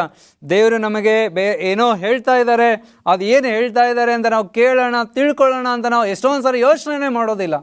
ಆದರೆ ಈ ದಾವೀದನ ಏನು ಮಾಡ್ತಾನೆ? ಆತನ ದೇವರ ಹೆಸರಿನಲ್ಲಿ ಯುದ್ಧವನ್ನು ಮಾಡ್ತಾನೆ. ಹಾಗೆ ಇನ್ನೊಂದು ಇನ್ಸಿಡೆಂಟ್ನ ನಾವು ಸತ್ಯವೇದದಲ್ಲಿ ನೋಡ್ಬೋದು. ಹೊಸ ಒಡಂಬಡಿಕೆಯಲ್ಲಿ ಯೋಹಾನನ ಸುವಾರ್ತೆ 2ನೇ ಅಧ್ಯಾಯದಲ್ಲಿ ಯೇಸು ಸ್ವಾಮಿ ಒಂದು ಮದುವೆಯ ಕಾರ್ಯಕ್ರಮಕ್ಕೆ ಆತನು ಆಹ್ವಾನಿಸಲ್ಪಟ್ಟಿರ್ತಾನೆ. ಆತನ ಶಿಷ್ಯರ ಸಂಗಡ ಆತನು ಮದುವೆಗೆ ಹೋಗಿರ್ತಾನೆ. ಮದುವೆಗೆ ಹೋಗಿದ್ದಾಗ ಏನಾಯಿತು? ಕಾನಾ ಊರಿನ ಮದುವೆಯಲ್ಲಿ, ಎಸ್ ಅಫ್ಕೋರ್ಸ್, ಹೌದು, ನೀವು ಹೇಳ್ತಾ ಇರೋದು ಸರಿಯಾಗಿದೆ. ಅಲ್ಲಿ ದ್ರಾಕ್ಷಾರಸ ಮುಗಿದು ಹೋಗಿತ್ತು. ಜನ ಎಲ್ಲ ಕಂಗಾಲಾಗೋಗಿದ್ರು. ಆ ಮನೆ ಯಜಮಾನನಿಗೆ ತುಂಬ ಟೆನ್ಷನ್ ಆಗೋಗಿತ್ತು. ಅಯ್ಯೋ, ಏನಪ್ಪ ಮಾಡೋದು? ದ್ರಾಕ್ಷಾರಸ ಮುಗ್ದೋಯ್ತಲ್ಲ, ಇನ್ನೂ ಎಷ್ಟೊಂದು ಜನ ಬರ್ತಾ ಇದ್ದಾರೆ. ಆಗಿನ ಕಾಲದಲ್ಲಿ ದ್ರಾಕ್ಷಾರಸವನ್ನು ಹಂಚುವಂಥದ್ದು ಮದುವೆಯಲ್ಲಿ ಬಹಳ ಅತ್ಯವಶ್ಯವಾದಂಥ ಮತ್ತು ಭಾಳ ಶ್ರೇಷ್ಠವಾದಂಥ ಒಂದು ಪದ್ಧತಿ ಆಗಿತ್ತು. ಸೊ ಹೀಗಾಗಿ ಆ ಮನೆ ಯಜಮಾನನಿಗೆ, ಅಲ್ಲಿದ್ದಂಥ ಎಲ್ಲ ಕೆಲಸಗಾರರಿಗೆ ತುಂಬ ಟೆನ್ಷನ್ ಆಗೋಯ್ತು. ದ್ರಾಕ್ಷಾರಸ ಮುಗ್ದೋಗಿದೆ, ಏನು ಮಾಡೋದು? ಈಗ ಮದುವೆ ಒಂದು ವೇಳೆ ಆ ದ್ರಾಕ್ಷಾರಸ ಅಲ್ಲಿ ಸಿಕ್ಕದೆ ಹೋದರೆ ಆ ಮದುವೆ ಮುರಿದು ಹೋಗುವಂಥ ಅಥವಾ ಮದುವೆ ನಿಂತು ಹೋಗುವಂಥ ಚಾನ್ಸಸ್ ಇತ್ತು. ತುಂಬ ಭಯದಲ್ಲಿ, ತುಂಬ ಗಡಿಬಿಡಿಯಲ್ಲಿ, ತುಂಬ ಭೀತಿಯಲ್ಲಿದ್ದಂಥ ಆ ಜನರು ಆ ಒಂದು ಮದುವೆಯಲ್ಲಿ ಯೇಸು ಕ್ರಿಸ್ತನ ಇದ್ದ ಆತನ ತಾಯಾದ ಮರಿಯಳು ಸಹ ಇದ್ಲು. ಮರಿಯಳು ಬಂದು ಯೇಸು ಕ್ರಿಸ್ತನಿಗೆ ಹೇಳ್ತಾಳೆ, ಅವರಲ್ಲಿ ದ್ರಾಕ್ಷಾರಸ ಮುಗ್ದು ಹೋಗಿದೆ. ಎಲ್ಲ ಜನರು ದ್ರಾಕ್ಷಾರಸವನ್ನು ಹೇಗಪ್ಪ ಸರಿಪಡಿಸೋದು ಅಂತ ಪ್ರಯತ್ನ ಪಡ್ತಿದ್ರು. ಆದರೆ ಮರಿಯಳು ಮಾತ್ರ ಇದು ಸರಿಪಡಿಸೋದಕ್ಕೆ ಯೇಸುವಿನಿಂದ ಸಾಧ್ಯ ಅನ್ನೋದನ್ನು ಅರ್ಥ ಮಾಡಿಕೊಂಡ್ಲು. ಆಕೆ ಯೇಸು ಸ್ವಾಮಿ ಬಳಿಗೆ ಹೋಗ್ತಾಳೆ, ಸೀದಾ ನೇರವಾಗಿ ಯೇಸುವಿನ ಬಳಿಗೆ ಹೋಗಿ ಆಕೆ ಹೇಳ್ತಾಳೆ, ಅವರಲ್ಲಿ ದ್ರಾಕ್ಷಾರಸ ಖಾಲಿಯಾಗಿದೆ. ಪ್ರಿಯ ದೇವರ ಮಗನೇ, ಯಾವಾಗ ಕ್ರಿಸ್ತನ ಬಳಿಗೆ ಮ್ಯಾಟರ್ ಬಂತೋ ಯೇಸು ಕ್ರಿಸ್ತನು ಆಕೆಗೆ ಹೇಳ್ತಾನೆ, ಅಮ್ಮ ನನ್ನ ಗೊಡವೆ ನಿನಗೆ ಯಾಕೆ, ನನ್ನ ಸಮಯ ಇನ್ನೂ ಬಂದಿಲ್ಲ ಅಂತ ಹೇಳ್ತಾನೆ. ಆದಾಗ್ಯೂ ಯೇಸು ಕ್ರಿಸ್ತನ ಏನು ಮಾಡ್ತಾನೆ? ಆ ಕೆಲಸಗಾರರಿಗೆ ಹೇಳ್ತಾನೆ, ಆ ಕಲ್ಲಿನ ಬಾನಿಗಳಲ್ಲಿ ನೀರನ್ನು ತುಂಬ್ರಿ ಅಂತ ಹೇಳ್ತಾನೆ. ಅವರು ಆ ಕಲ್ಲಿನ ಬಾನಿಯಲ್ಲಿ ನೀರನ್ನು ತುಂಬ್ತಾರೆ. ಅವ್ರು ಅಂದ್ಕೊಳ್ತಾರೆ, ನೀರು ತುಂಬಿ ಏನು ಪ್ರಯೋಜನ? ನೀರೆಲ್ಲ ಬೇಕಾಗಿರೋದು, ನೀರು ಐತೆ, ಆದರೆ ಬೇಕಾಗಿರೋದು ದ್ರಾಕ್ಷಾರಸ ಇತ್ಯಾದಿ ಅವ್ರು ಯೋಚನೆ ಮಾಡಿರ್ಬೋದು. ಆದರೆ ಸ್ವಾಮಿ ಹೇಳಿದಿಷ್ಟೇ, ಈ ಕಲ್ಲಿನ ಬಾನಿಯಲ್ಲಿ ನೀರನ್ನು ತುಂಬ್ರಿ. ಅವ್ರು ನೀರನ್ನು ತುಂಬ್ತಾರೆ. ಸ್ವಾಮಿ ಹೇಳ್ತಾನೆ, ಈಗ ಅದನ್ನು ತೆಗೆದುಕೊಂಡು ಹೋಗಿ ಕೊಡ್ರಿ ಅಂತ ಹೇಳ್ತೀವಿ. ತೆಗೆದುಕೊಂಡು ಹೋಗಿ ಕೊಡ್ತಾರೆ. ಆದರೆ ಕುಡ್ದಿರೋರೆಲ್ಲ ಏನು ಹೇಳ್ತಾರೆ? ಇದು ನೀರಲ್ಲ, ಇದು ಏನಿದು? ಇದು ದ್ರಾಕ್ಷಾರಸ. ಮತ್ತೆ ಅವ್ರು ಹೇಳ್ತಾರೆ, ಅಯ್ಯೋ, ನೀವು ಇಷ್ಟು ಫ್ರೆಶ್ ಆಗಿರುವಂಥ ದ್ರಾಕ್ಷಾರಸವನ್ನು ಹಾಗೆ ಬಚ್ಚಿಟ್ಕೊಂಡಿದ್ದೀರಲ್ಲ, ಇಷ್ಟೊತ್ತರೆಗೂ ನೀವು ಕೊಟ್ಟೇ ಇಲ್ಲ ಅನ್ನುವಂಥ ಮಾತುಗಳೆಲ್ಲ ಅಲ್ಲಿ ಕೇಳಿ ಬರುತ್ತೆ. ಯೇಸು ಸ್ವಾಮಿ ಆ ಕಾನಾ ಊರಿನ ಮದುವೆಯಲ್ಲಿ ಒಂದು ದೊಡ್ಡ ಅದ್ಭುತವನ್ನು ಮಾಡ್ತಾನೆ. ಆ ಅದ್ಭುತ ಏನಪ್ಪ ಅಂತ ಹೇಳಿದ್ರೆ, ನೀರನ್ನು ದ್ರಾಕ್ಷಾರಸವಾಗಿ ಮಾರ್ಪಡಿಸಿದಂಥದ್ದು. ಯೇಸು ಸ್ವಾಮಿ ಅದನ್ನು ದ್ರಾಕ್ಷಾರಸವಾಗಿ ಕಾಣ್ತಾನೆ. ಆದರೆ ಜನ ಅಥವಾ ಕೆಲಸಗಾರ ಅದನ್ನು ನೀರು ಎಂಬುದಾಗಿ ಕಾಣ್ತಾರೆ. ಅದೇ ಅವರು ಆ ಬಾಕ್ಸ್ ಒಳಗಡೆ ಇದ್ದು ಯೋಚನೆ ಮಾಡ್ತಾ ಇದ್ದಾರೆ. ಆದರೆ ಕ್ರಿಸ್ತನು ಬಾಕ್ಸಿಂದ ಹೊರಗಡೆ ಬಂದು ಯೋಚನೆ ಮಾಡ್ತಾ ಇದ್ದಾನೆ, ಅದು ನೀರಲ್ಲ, ಅದು ದ್ರಾಕ್ಷಾರಸ. ಯಾಕಂದರೆ ಆ ದ್ರಾಕ್ಷಾರಸ ಅದು ಆತನು ಮಾಡಿದಾನೆ, ಅದು ಆತನಿಗೆ ತಿಳಿದಿದೆ. ಯಾಕಂತ ಹೇಳಿದ್ರೆ ಯೇಸು ಕ್ರಿಸ್ತನ್ ಏನೇ ಮಾಡಿದ್ರು ತಂದೆಯ ಸಹಾಯದಿಂದ ಮಾಡ್ತಾ ಇದ್ದನು, ತಂದೆಯ ಮಹಿಮೆಗಾಗಿ ಮಾಡ್ತಾ ಇದ್ದನು, ತಂದೆಯನ್ನು ಗೌರವಿಸ್ತಾ ಇದ್ದನು, ತಂದೆಯನ್ನು ಪ್ರೀತಿಸ್ತಾ ಇದ್ದನು, ತಂದೆಯನ್ನು ಸನ್ಮಾನಿಸ್ತಾ ಇದ್ದನು. ಪ್ರಿಯ ದೇವರ ಮಗನೇ, ದೇವರ ಮಗಳೇ, ಈ ಸಂದೇಶದ ಮೂಲಕವಾಗಿ ನಾವು ಅರ್ಥ ಮಾಡ್ಕೋಬೇಕಾಗಿರೋದು ಇಷ್ಟೇ. ಏನಪ್ಪ ಅಂತ ಹೇಳಿದ್ರೆ, ನಾವು ಯಾವಾಗ್ಲೂ ನಮ್ಮ ಜೀವಿತದಲ್ಲಿ ಸಣ್ಣ ಆಲೋಚನೆಗಳಿಂದ ನಾವು ಯೋಚನೆ ಮಾಡದೆ ದೇವರು ನಮಗೆ ಕೊಟ್ಟಂಥ ಜ್ಞಾನವನ್ನು ನಾವು ಪರಿಪೂರ್ಣವಾಗಿ ಆತನ ಮಹಿಮೆಗೋಸ್ಕರ ನಾವು ಬಳಸ್ಕೋಬೇಕು. ನಾವು ಆತ್ಮೀಕ ಹೋರಾಟದಲ್ಲಿ ಇರುವಾಗ, ಆತ್ಮಿಕ ಬೆಳವಣಿಗೆಯಲ್ಲಿ ನಾವು ಮುಂದೆ ಸಾಕ್ತಾ ಇರುವಾಗ ದೇವರು ನಮಗೆ ಏನು ಹೇಳ್ತಾ ಇದ್ದಾನೆ ಅನ್ನೋದನ್ನು ನಾವು ಸರಿಯಾಗಿ ದೇವ್ರ ವಾಕ್ಯವನ್ನು ಓದೋದ್ರ ಮೂಲಕವಾಗಿ ನಾವು ಅರ್ಥ ಮಾಡ್ಕೋಬೇಕು. ಈಗ ಪೇತ್ರನ ವಿಷಯಕ್ಕೆ ಬರೋಣ. ಪೇತ್ರ ಮತ್ತು ಆತನ ಶಿಷ್ಯರೆಲ್ಲ ಯೇಸು ಕ್ರಿಸ್ತನ ಶಿಷ್ಯರು ದೋಣಿಯಲ್ಲಿ ಹೋಗ್ತಾ ಇದ್ರು. ಯೇಸು ಸ್ವಾಮಿ ನೀರಿನ ಮೇಲೆ ನಡೀತಾ ಇದ್ದ. ಏನಾಯಿತು? ಪೇತ್ರ ಯೇಸು ಸ್ವಾಮಿಯನ್ನ ಕೇಳ್ತಾನೆ, ನಾನು ನೀರಿನ ಮೇಲೆ ನಡೀಲ ಅಂತ ಕೇಳುವಾಗ ಯೇಸು ಸ್ವಾಮಿ ಹೇಳ್ತಾ, ಹೌದು ನೀನು ನಡೆಯೋದಕ್ಕೆ ಸಾಧ್ಯ, ನೀನು ನಡಿ ಅಂತ ಹೇಳ್ತಾನೆ. ಪೇತ್ರ ದೋಣಿಯನ್ನು ಇಳಿದು ಆತನು ನೀರಿನ ಮೇಲೆ ನಡೆಯೋದಕ್ಕೆ ಪ್ರಾರಂಭ ಮಾಡ್ತಾನೆ. ಯಾವಾಗ ಪೇತ್ರ ನೀರಿನ ಮೇಲೆ ನಡೆಯೋದಕ್ಕೆ ಪ್ರಾರಂಭ ಮಾಡಿದ್ನೋ, ಅಫ್ಕೋರ್ಸ್ ಆತನು ಕೆಲವಷ್ಟು ದೂರ ನಡೆದ, ಆದರೆ ತದನಂತರ ಆತನು ಮುಳುಗೋದಕ್ಕೆ ಪ್ರಾರಂಭ ಮಾಡಿದ್ರೆ ಕ್ರಿಸ್ತನ ಆತನನ್ನು ಎಬ್ಬಿಸ್ತಾನೆ. ಯಾಕೆ ಸಂದೇಹ ಪಟ್ಟಿ ಎಂಬುದಾಗಿ ಹೇಳಿ ಆತನನ್ನು ಎಬ್ಬಿಸ್ತಾನೆ. ಆದರೆ ಒಂದು ವೇಳೆ ಅಯ್ಯೋ ಇತರ ಶಿಷ್ಯರಾಗೆ ನಾನು ನೀರಲ್ಲಿ ನಡೆಯೋಕೆ ಆಗೋದಿಲ್ಲ ಬಿಡಪ್ಪ, ಅದು ಯೇಸು ಸ್ವಾಮಿ ಮಾತ್ರ ನಡೆಯೋದಕ್ಕೆ ಸಾಧ್ಯ ಅಂತ ಅವನೇನನ್ನು ಅಂದ್ಕೊಂಡು ಕುಂತಿದ್ರೆ, ಪ್ರಿಯ ದೇವರ ಮಗಳೇ, ಆತನು ಸಹಿತ ನೀರಿನ ಮೇಲೆ ನಡೆಯೋದಕ್ಕೆ ಸಾಧ್ಯನೇ ಆಗ್ತಾ ಇರಲಿಲ್ಲ. ಈ ಲೋಕದಲ್ಲಿ ಮೊದಲನೆಯ ಮನುಷ್ಯ ಯೇಸು ಕ್ರಿಸ್ತನು ಮನುಷ್ಯನೂ ಹಾಗೂ ದೇವರಾಗಿದ್ದನು. ಆದರೆ ನಮ್ಮ ಹಾಗೆ ಇದ್ದಂಥ ಅಂದರೆ ನಮ್ಮ ಸ್ವಭಾವದಲ್ಲಿ ಇದ್ದಂತಹ ಮನುಷ್ಯ ಅಂದರೆ ಪೇತ್ರ ಮೊದಲನೇ ಬಾರಿಗೆ ಆತನ ಏನು ಮಾಡ್ತಾನೆ? ನೀರಿನ ಮೇಲೆ ನಡೆದ. ಆತನು ಆ ಒಂದು ದೊಡ್ಡ ಅದ್ಭುತವಾದಂಥ ಕಾರ್ಯವನ್ನು ಆತನು ಮಾಡ್ತಾನೆ. ಪ್ರಿಯ ದೇವರ ಮಗನೇ, ಒಂದು ವೇಳೆ ಆತನು ನಾವು ಇದನ್ನು ಮಾಡೋಕ್ಕೆ ಆಗೋದಿಲ್ಲ ಅಂತ ಅಂದ್ಕೊಂಡು ಕೂತ್ಕೊಂಡಿದ್ರೆ ಅವನು ಮಾಡೋದಕ್ಕೆ ಆಗ್ತಾನೆ ಇರಲಿಲ್ಲ. ಸೊ ಹೀಗಾಗಿ ಈ ವಾಕ್ಯದ ಮುಖಾಂತರವಾಗಿ ನಾವು ಅರ್ಥ ಮಾಡ್ಕೋಬೇಕು. ಏನಪ್ಪ ಅಂತ ಹೇಳಿದ್ರೆ, ದೇವರು ನಮಗೆ ತಲಾಂತನ್ನು ಕೊಟ್ಟಿದ್ದಾನೆ, ದೇವರು ನಮಗೆ ಜ್ಞಾನವನ್ನು ಕೊಟ್ಟಿದ್ದಾನೆ, ದೇವರು ನಮಗೆ ತಿಳುವಳಿಕೆಯನ್ನು ಕೊಟ್ಟಿದ್ದಾನೆ. ಅದನ್ನು ನಾವು ಆತನ ಮಹಿಮೆಗೋಸ್ಕರ ನಾವು ಉಪಯೋಗಿಸ್ಕೋಬೇಕು. ಇಲ್ಲಿ ಒಂದು ವಚನ ಈ ರೀತಿಯಾಗಿ ಹೇಳುತ್ತೆ, ದಯಮಾಡಿ ನಿಮ್ಮ ಸತ್ಯವೇದವನ್ನು ಯೆಶಾಯನ ಪ್ರವಾದನ ಗ್ರಂಥ 43ನೇ ಅಧ್ಯಾಯದ 19ನೇ ವಚನಕ್ಕೆ ತಿರುಗಿಸುವ ಹಾಗೆ ನಾನು ನಿಮ್ಮನ್ನು ಕೇಳ್ಕೊಳ್ತೇನೆ. ಯೆಶಾಯ 43ನೇ ಅಧ್ಯಾಯದ 19ನೇ ವಚನ ದೇವರ ವಾಕ್ಯ ಹೀಗೆ ಹೇಳುತ್ತೆ. ಏನಂತ ಹೇಳಿದ್ರೆ, ಈಗೋ ಹೊಸ ಕಾರ್ಯವನ್ನು ಮಾಡುವೆನು, ಈಗ ತಲೆದೋರುತ್ತಲಿದೆ, ನಿಮಗೆ ಕಾಣುವುದಿಲ್ಲವೋ? ನಾನು ಅರಣ್ಯದಲ್ಲಿ ಮಾರ್ಗವನ್ನು ಏರ್ಪಡಿಸಿ ಅಡವಿಯಲ್ಲಿ ನದಿಗಳನ್ನು ಹರಿಸುವೆನು. ಸೊ ದೇವರು ಹೇಳ್ತಾ ಇದ್ದಾನೆ, ಈಗೋ ನಾನು ಹೊಸ ಕಾರ್ಯವನ್ನು ಮಾಡ್ತೇನೆ. You just come out from the box, you just think out of the box. ನೀನು ಆ ಡಬ್ಬದ ಒಳಗಡೆನೆ ಕುತ್ಕೊಂಡು ಯೋಚನೆ ಮಾಡಬೇಡ, ಅದರಿಂದ ಹೊರಗಡೆ ಬಂದು ಯೋಚನೆ ಮಾಡು. ಯಾಕೆ ಅಂತ ಹೇಳಿದ್ರೆ, ಬರೀ ಹಳೇದೇ ನೀನು ಹಳೇದನ್ನು ಯೋಚನೆ ಮಾಡ್ಕೊಂಡು ಕೂತ್ಕೊಂಡ್ರೆ ಏನು ಪ್ರಯೋಜನ ಇಲ್ಲ. Think out of the box. ನಿನ್ನ ಆತ್ಮಿಕ ಬೆಳವಣಿಗೆಗಾಗಿ, ನಿನ್ನ ಶಾರೀರಿಕ ಬೆಳವಣಿಗೆಗಾಗಿ, ನಿನ್ನ ಆರ್ಥಿಕ ಬೆಳವಣಿಗೆಗಾಗಿ, ನಿನ್ನ ಸಾಮಾಜಿಕ ಬೆಳವಣಿಗೆಗಾಗಿ, ನಿನ್ನ ಸಂಬಂಧಗಳನ್ನು ಸರಿಪಡಿಸಿಕೊಳ್ಳುವಂಥ ವಿಷಯದಲ್ಲಿ, ನಿನ್ನ ಸ್ನೇಹಿತರೊಂದಿಗೆ ನಿನ್ನ ಪ್ರೀತಿ, ನಿನ್ನ ಸಂಬಂಧವನ್ನು ಸರಿಯಾಗಿ ಇಟ್ಟುಕೊಳ್ಳುವಂಥ ವಿಷಯದಲ್ಲಿ, ನಿನ್ನ ಕುಟುಂಬದೊಂದಿಗೆ, ನಿನ್ನ ಸಮಾಜದಲ್ಲಿ, ನಿನ್ನ ಕೆಲಸದಲ್ಲಿ, ಎಲ್ಲದರಲ್ಲಿ ಅಭಿವೃದ್ಧಿಯನ್ನು ಕಾಣುವಂಥ ವಿಷಯದಲ್ಲಿ just come out of the box, think out of the box. ದೇವರು ನಿನ್ನ ಸಂಗಡ ಇದ್ದಾನೆ ಮಗನೇ, ಮಗಳೇ. ದೇವರು ನಿನ್ನನ್ನು ನಡೆಸ್ತಾನೆ. ದೇವರು ನಿನಗೆ ಜ್ಞಾನವನ್ನು, ತಿಳುವಳಿಕೆಯನ್ನು, ವಿವೇಕವನ್ನು ಆತ ನಿನಗೆ ಅನುಗ್ರಹಿಸ್ತಾನೆ. ಆತನ ಬಳಿಗೆ ನೀನು ಬರೋದಾದರೆ, ನೀನು ಕೇಳೋದಾದರೆ ಖಂಡಿತವಾಗಿ ಆತನ ತನ್ನ ಜ್ಞಾನವನ್ನು ನಿನಗೆ ಕೊಡ್ತಾನೆ. ಹಾಗಾದರೆ ಆತನ ಜ್ಞಾನ ನಿನಗೆ ಬೇಕೋ? ನಿನ್ನ ಸಮಸ್ಯೆಯಿಂದ ನೀನು ಹೊರಗಡೆ ಬರಬೇಕು? ಈ ಸಮಯದಲ್ಲಿ ನನ್ನೊಂದಿಗೆ ಪ್ರಾರ್ಥನೆ ಮಾಡಿ. ನಾನು ನಿಮಗೋಸ್ಕರ ಪ್ರಾರ್ಥಿಸುತ್ತೇನೆ. ನಾವು ಒಟ್ಟಾಗಿ ಸೇರಿ ಪ್ರಾರ್ಥಿಸೋಣ. ನಮ್ಮ ಪರಲೋಕದ ದೇವರೇ, ನಾವು ಈ ಲೋಕದಲ್ಲಿ ನಿನ್ನ ಮಕ್ಕಳಾಗಿ ಜೀವಿಸುವಾಗ ನೀನು ನಮಗೆ ಶಿರಸ್ಸನ್ನಾಗಿ ಮಾಡ್ತೀಯ ಹೊರತು ನಮ್ಮನ್ನು ಬಾಲವನ್ನಾಗಿ ಮಾಡೋದಿಲ್ಲ. ನಾವು ಈ ಲೋಕದಲ್ಲಿ ಅತ್ಯದ್ಭುತವಾದಂಥ ಕಾರ್ಯಗಳನ್ನು ಮಾಡೋದಕ್ಕೆ ನೀನು ನಮಗೆ ಶಕ್ತಿಯನ್ನು ಕೊಡ್ತೀವಿ. ಯಾಕಂದರೆ ನಿನ್ನ ವಾಕ್ಯದಲ್ಲಿ ನೀನು ವಾಗ್ದಾನ ಮಾಡಿದ, ಈಗೋ ನಾನು ಹೊಸ ಕಾರ್ಯವನ್ನು ಮಾಡ್ತೇನೆ ಎಂಬುದಾಗಿ. ಸ್ವಾಮಿ, ನಮ್ಮ ಜೀವಿತದಲ್ಲಿ ನಾವು ಕೇವಲ ಒಂದು ಸಂಕುಚಿತ ಭಾವನೆಯುಳ್ಳವರಾಗಿ, ಸಂಕುಚಿತವಾದಂಥ ಮನಸ್ಥಿತಿಯುಳ್ಳವರಾಗಿ ಇದ್ದೇವೆ. ಈ ಸಂಕುಚಿತ ಮನಸ್ಸಿನಿಂದ ನಾವು ಹೊರಗಡೆ ಬಂದು ನಿನ್ನ ಪ್ರೀತಿಯನ್ನು, ನಿನ್ನ ವಿಶಾಲವಾದಂಥ ಪ್ರೀತಿಯನ್ನು, ಜ್ಞಾನವನ್ನು ನಾವು ಅರ್ಥ ಮಾಡಿಕೊಂಡು ಅದರಂತೆ ನಡೆಯೋದಕ್ಕೆ ನಮಗೆ ಕೃಪೆಯನ್ನು ದಯಪಾಲಿಸೆಂದು ಯೇಸು ಸ್ವಾಮಿಯವರ ಪರಿಶುದ್ಧವಾದ ಹೆಸರಿನಲ್ಲಿ ಪ್ರಾರ್ಥಿಸುತ್ತೇವೆ ತಂದೆಯೇ, ಆಮೇನ್. Price the lord. ದೇವರು ನಿಮ್ಮನ್ನು ಆಶೀರ್ವದಿಸಲಿ. ಮುಂದಿನ ಸಂದೇಶದೊಂದಿಗೆ ಮತ್ತೆ ಭೇಟಿಯಾಗೋಣ. ಶುಭ ದಿನ.